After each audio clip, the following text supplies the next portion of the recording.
태풍 차바로 인한 피해 규모가 갈수록 커지자 여야가 한 목소리로 조속한 피해 복구를 위한 초당적 협력을 강조하고 있습니다. 그러면서도 야권의 고 백남기 사망 상설 특검 요구를 놓고서는 2차 국회 파행의 조짐도 감지가 되고 있습니다. 국회 소식 알아봅니다. 안윤학 기자. 네, 국회에 나와 있습니다. 먼저 태풍과 관련된 여야의 반응부터 전해주시죠.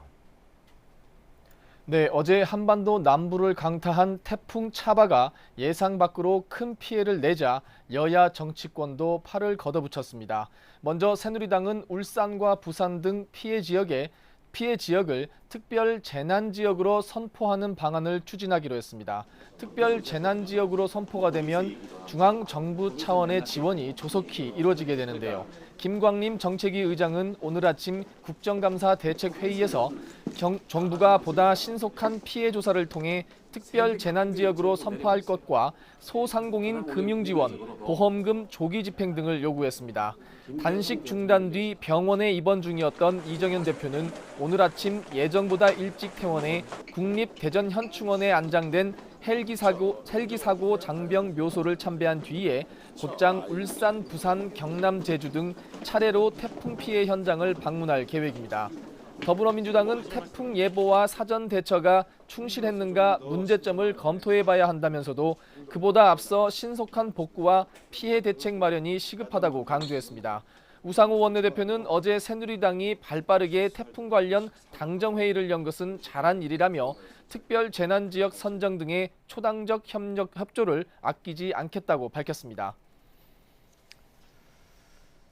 고 백남기 농민 사망 사건이 최근에 김재수 장관 해임 건의안 사태 때처럼 국회 파행의 단초가 될 가능성이 또 엿보인다고요?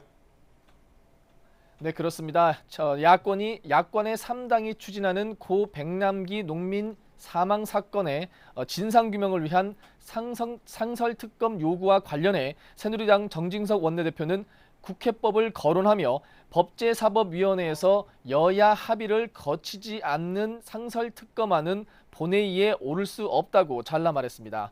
정 원내대표는 북핵 위기, 경제 위기에다 태풍 피해로 나라 안팎이 어려운 상황에서 의원 권력을 차지한 거대 야당이 힘자랑에 골몰하고 있다며 이같이 비판했습니다. 이어 만약 정세균 의장이 또다시 야당 입장에서 특검안 처리를 노린다면 거듭 정세균 파동으로 이어질 수밖에 없다고 경고했습니다. 반면 더민주 우상호 원내대표는 사드 배치 부지 헐값 인수 문제를 거론했습니다.